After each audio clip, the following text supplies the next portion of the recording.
സുരേഷ് ഗോപിയും എന്നൊക്കെ പറഞ്ഞിട്ട് ഒരു ചിത്രവും ചെറിയൊരു വീഡിയോയും അങ്ങ് കൊടുത്തിരിക്കുകയാണ്. ഞാൻ അപ്പോൾ തന്നെ ആ വീഡിയോ നോക്കി, ഒരുപാട് സ്ഥലത്ത് നോക്കി. ആലോചിച്ച് നോക്കണം, ഈ 5 ലക്ഷം ആൾക്കാരും തിരഞ്ഞത് എന്നെ പോലെ തന്നെയാണ്. കാരണം എന്താണ്, ഈ മഞ്ജു വാര്യറുണ്ടോ മതി, ദിലീപിനെയും കാവ്യ മാധവിനെയും മീനാക്ഷിനെയും ഒക്കെ മതി. നമസ്കാരം ചങ്കുകളെ, പുതിയൊരു വീഡിയോയിലേക്ക് എല്ലാവർക്കും സ്വാഗതം. നമ്മുടെ ചാനൽ ആദ്യമായിട്ട് ആരെങ്കിലും കാണുന്നുണ്ടെങ്കിൽ ഒന്ന് സബ്സ്ക്രൈബ് ബട്ടൺ ഒന്ന് ഞെക്കിക്കോ, അതുപോലെ തന്നെ ആ ബെല്ലൈക്കണോ ഒന്ന് ഞെക്കിക്കോ, കാരണം പിന്നെ മറന്നു വേണ്ട. അതുപോലെ തന്നെ ലൈക്കും ഷെയറെല്ലാം ചെയ്തോ, കെട്ടവിടുന്ന്. അപ്പോൾ നമ്മളെ സുരേഷ് ഗോപിയുടെ കല്യാണം ഇങ്ങനെ നടന്നുകൊണ്ടിരിക്കുകയാണ്. സുരേഷ് ഗോപിയുടെ മകളുടെ കല്യാണം 3-4 ദിവസത്തെ പരിപാടിയാണെന്ന് തോന്നുന്നു, നാളെയും കൂടി ഉണ്ട് എന്നാണ് എനിക്ക് തോന്നുന്നത്. അപ്പോൾ നമ്മൾ ഈ 3 ദിവസവും നോക്കിയത് ഒരേ ഒരാളെയാണ്. ആരാണെന്ന് വെച്ച് കഴിഞ്ഞാൽ നമുക്കെല്ലാവർക്കും അറിയാലോ, മഞ്ജു വാര്യർ എന്ന് പറയുന്ന ഒരു നടിയെയാണ് ഞാൻ നോക്കിയത്. കല്യാണത്തിൻ്റെ ആദ്യത്തെ ദിവസം മുതൽ ഇന്ന് കഴിഞ്ഞ റിസപ്ഷൻ വരെ ഞാൻ നോക്കിയത് മഞ്ജു വാര്യർ എന്ന് പറയുന്ന നടി എവിടെയെങ്കിലും ഉണ്ടോ, അല്ല അവരെ വിളിച്ചില്ലേ കല്യാണം, എന്തുകൊണ്ടാണ് അവരെ വിളിക്കാത്തത്? കാരണം സുരേഷ് ഗോപിയും മഞ്ജു വാര്യറും തമ്മിൽ യാതൊരു പ്രശ്നവുമില്ല. സുരേഷ് ഗോപിൻ്റെ ഒരുപാട് സിനിമയിൽ അഭിനയിച്ച ഒരു വ്യക്തിയാണ് മഞ്ജു വാര്യർ. അതുമാത്രവുമല്ല, സുരേഷ് ഗോപിക്ക് ആദ്യമായിട്ട് ദേശീയ അവാർഡ് വാങ്ങിച്ചു കൊടുത്ത ജയരാജിൻ്റെ കളിയാട്ടം എന്ന് പറയുന്ന സിനിമയിൽ മഞ്ജു വാര്യരുടെ അഭിനയം നമ്മളെല്ലാവരും കണ്ടതാണ്. ഒന്നൊന്നര അഭിനയമായിരുന്നു മഞ്ജു വാര്യരുടേത്. അന്ന് മഞ്ജു വാര്യർക്ക് 17-18 വയസ്സേ ഉള്ളൂ. ആലോചിച്ച് നോക്കണം, അവിടെയാണ് ആ ഒരു അഭിനയ പ്രതിഭ. അപ്പോൾ സുരേഷ് ഗോപി അതൊരു വേറിട്ടൊരു വേഷമായിരുന്നു. മീശയൊക്കെ വടിച്ചിട്ട് തോക്കില്ലാതെ ഷിറ്റ് പറയാതെ അങ്ങനെ ഒരു വേഷമായിരുന്നു അദ്ദേഹത്തിനന്ന്. പിന്നെ നാഷണൽ അവാർഡും കിട്ടി. എന്തൊക്കെ ആയിക്കഴിഞ്ഞാൽ അന്ന് BJP അല്ല ഭരിക്കുന്നത് കേട്ടോ. ഇന്നാണ് നാഷണൽ അവാർഡ് കിട്ടിയിട്ടുണ്ടെങ്കിൽ പറയുമായിരുന്നു BJP അല്ല ഇവിടെ ഭരിക്കുന്നത്, അതുകൊണ്ടാണ് കിട്ടിയത് എന്ന്. അങ്ങനെയും പറയാറുണ്ട്. അപ്പോൾ അന്ന് കോൺഗ്രസ് ആയിരുന്നു, ഇദ്ദേഹത്തിന് വലിയ രാഷ്ട്രീയമൊന്നും ഇല്ലായിരുന്നു അന്ന്. ഏതായാലും ഈ കല്യാണത്തിന് മഞ്ജു വാര്യരെ എവിടെയും കാണുന്നില്ല. അങ്ങനെ ഞാനിങ്ങനെ സോഷ്യൽ മീഡിയ ഒക്കെ നോക്കുമ്പോൾ ഒരു ചാനൽ പറഞ്ഞു, ദേ മഞ്ജു വന്നിരിക്കുന്നു, ഒടുവിൽ പിന്നെ സ്വീകരിച്ച് സിദ്ദിഖും അതുപോലെ തന്നെ രാധികയും സുരേഷ് ഗോപിയും എന്നൊക്കെ പറഞ്ഞിട്ട് ഒരു ചിത്രവും ചെറിയൊരു വീഡിയോയും അങ്ങ് കൊടുത്തിരിക്കുകയാണ്. ഞാൻ അപ്പോൾ തന്നെ ആ വീഡിയോ നോക്കി, ഒരുപാട് സ്ഥലത്ത് നോക്കി. ഒരു തരത്തിലും ഈ ഭാഗ്യൻ്റെ കൂടെയും അദ്ദേഹത്തിൻ്റെ മകളുടെ ഭർത്താവിൻ്റെ കൂടെയുമുള്ള ഫോട്ടോയോ ഇല്ലെങ്കിൽ സിദ്ദിഖോ. കാരണം എന്താണെന്ന് വെച്ചാൽ, കൊച്ചിയിലാണ് വന്നതെങ്കിൽ സിദ്ദിഖ് ഇട്ട ഡ്രസ്സ് അതല്ല. അപ്പോൾ വേറെ ഏതോ ഒരു പണ്ടത്തെ ഫങ്ഷൻ അതിൻ്റെ അകത്തുനിന്ന് മുറിച്ചെടുത്തതാണെന്നാണ് എനിക്ക് തോന്നുന്നത്. കാരണം ഒരു സ്ഥലത്തുമില്ല, വേറെ ഒരു ചാനലിലും ഇല്ല, ഈ ഒരു ചാനലിലല്ലാതെ മറ്റൊരു ചാനലിലും ഇല്ല. അപ്പോൾ ഇതിൻ്റെ വ്യൂസ് എന്ന് പറഞ്ഞു കഴിഞ്ഞാൽ ഏകദേശം 5 ലക്ഷത്തിനടുക്കിയായി. നിങ്ങളൊന്ന് ആലോചിച്ച് നോക്കണം, ഈ 5 ലക്ഷം ആൾക്കാരും തിരഞ്ഞത് എന്നെ പോലെ തന്നെയാണ്. കാരണം എന്താണ്, ഈ മഞ്ജു വാര്യറുണ്ടോ എന്ന് എല്ലാവരും തിരഞ്ഞത്. സാധാരണ ഇങ്ങനെയുള്ള സംഭവങ്ങൾക്ക് മഞ്ജു വാര്യരെ വിളിക്കാറില്ല, കാരണം മഞ്ജു വാര്യരെ ആർക്കും വേണ്ട ഇപ്പോഴേ.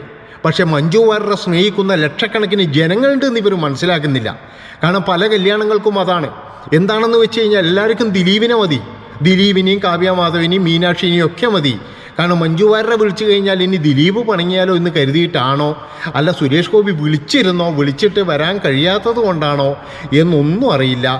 എന്താണ് സംഭവിച്ചതെന്ന് അറിയില്ല. ഏതായാലും മഞ്ജു വാര്യറില്ല, പക്ഷേ ദിലീപിൻ്റെയും മീനാക്ഷിയുടെയും കാവ്യ മാധവിൻ്റെയും ഒക്കെ സജീവ സാന്നിധ്യം അവിടെ ഉണ്ടായിരുന്നു എന്നുള്ളതാണ്.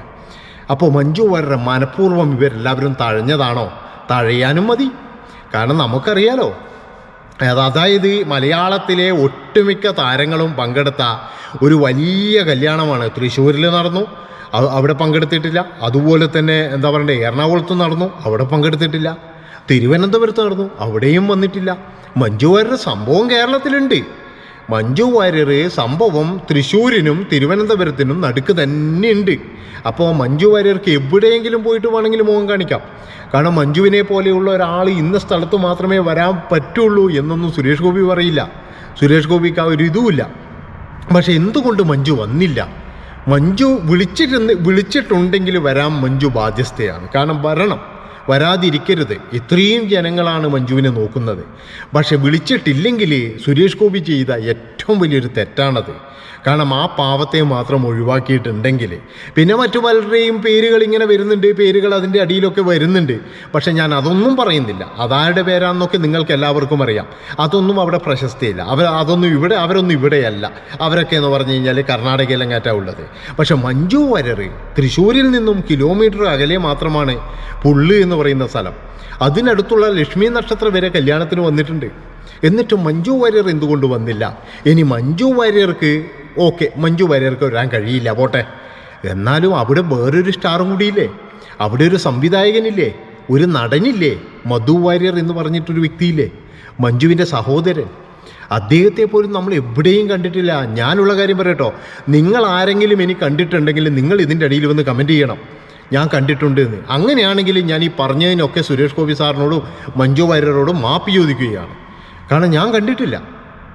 ഒരുപാട് വീഡിയോ നോക്കി. ഈ ഒരു വീഡിയോ ഇതെന്ന് പറയുന്നത് എന്തോ എവിടുന്നോ മുറിച്ചൊട്ടിച്ചൊരു വീഡിയോ ആണ്. കാരണം ഇതിൽ ഭാഗ്യയുടെയും മറ്റേ നമ്മുടെ പുതിയാപ്പിളയുടെയും കൂടെയൊന്നും നിൽക്കുന്ന ഒരു ഫോട്ടോ പോലുമില്ല.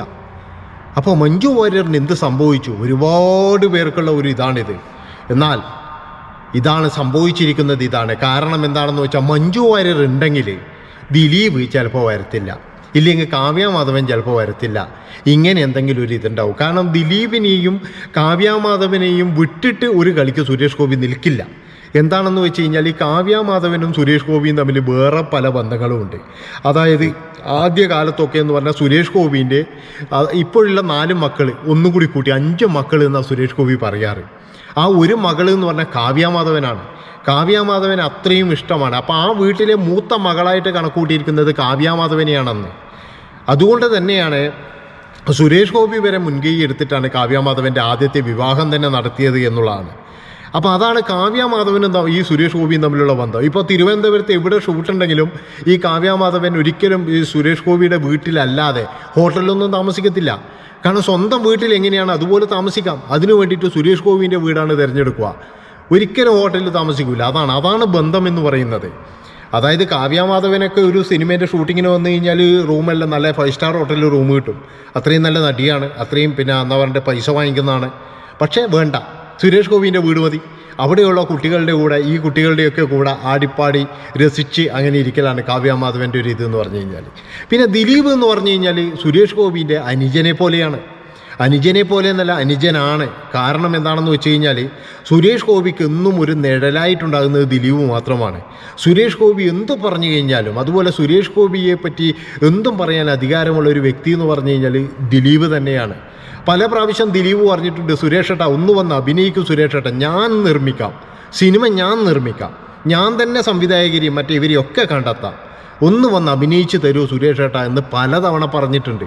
പക്ഷേ സുരേഷ് ഗോപി ആ കേന്ദ്രമന്ത്രിയൊക്കെ ആയപ്പോഴും കുറച്ച് സിനിമയിൽ നിന്നും വിട്ടു നിന്നില്ലേ. അപ്പോൾ സുരേഷ് ഗോപി വന്നു, ഇല്ല ദിലീപ് ഞാനിപ്പോൾ വരുന്നില്ല എന്നൊക്കെ പറഞ്ഞിട്ട് അങ്ങനെ ഒഴുക്കം മട്ടിൽ ഒഴിഞ്ഞു പോവുകയാണ് ചെയ്തത്. അത്രത്തോളം ഭയങ്കരമായ രസമാണ്. നിങ്ങൾ ആലോചിച്ച് നോക്കണം, ഒരു സ്റ്റാറിൻ്റെ സിനിമ ഞാൻ നിർമ്മിക്കാം എന്ന് പറയണമെങ്കിൽ ദിലീപിൻ്റെ മനസ്സ് നോക്കണം. അപ്പം ഇങ്ങനെ തമ്മിലുള്ള ബന്ധമുണ്ട് ഈ ദിലീപും കാവ്യാമാധവനും തമ്മിൽ സുരേഷ് ഗോപിക്ക്. അപ്പോൾ ഇവരുടെ മനസ്സ് വേദനിക്കണ്ട എന്ന് കരുതിയിട്ട് മനഃപൂർവ്വം ഒഴിവാക്കിയതാണോ ആ പാവത്തിനെ? ആ പാവത്തിനെ നിങ്ങളെല്ലാവരും ഒഴിവാക്കിയതാണോ? ആ പാവത്തിന് നിങ്ങളോടൊന്നും ചെയ്തിട്ടില്ല. സുരേഷ് ഗോപിയോട് ഒരു വസ്തു പോലും മഞ്ജു വാര്യർ ചെയ്തിട്ടില്ല. പിന്നെ എന്തിനാണ് അങ്ങനെ ഒഴിവാക്കിയത്? മനസ്സിലാകുന്നില്ല. അല്ല, എന്തെങ്കിലും പ്രശ്നമുണ്ടോ സുരേഷ് ഗോപിക്ക്? എന്തെങ്കിലും പ്രശ്നമുണ്ടോ? ഇപ്പോൾ പിന്നെന്താ പറയേണ്ടത്, ദിലീപിനോട് ചോദിക്കൊന്നും വേണ്ടല്ലോ, വിളിക്കുന്നതിന് എല്ലാവരെയും വിളിക്കുന്നതല്ലേ. അപ്പോൾ നിങ്ങൾ എവിടെയെങ്കിലും മഞ്ജു വാര്യരെ കണ്ടിട്ടുണ്ടെങ്കിൽ ഒന്ന് കമൻറ്റ് ചെയ്യണം. ദൈവത്തെ ഓർത്തിട്ട് ഞാൻ കണ്ടിട്ടില്ല. ഇനി അവർ വന്നിട്ടുണ്ടെങ്കിൽ ഞാൻ വലിയ ക്ഷമ ചോദിക്കുകയാണ്. ഇത്രയും പറഞ്ഞുകൊണ്ട് ഈ വീഡിയോ ഇവിടെ വെച്ച് വൈൻഡപ്പ് ചെയ്യാണ്. ഇഷ്ടപ്പെട്ട് കഴിഞ്ഞാൽ ചാനൽ സബ്സ്ക്രൈബ് ചെയ്യാൻ മറക്കണ്ട. നന്ദി, നമസ്കാരം.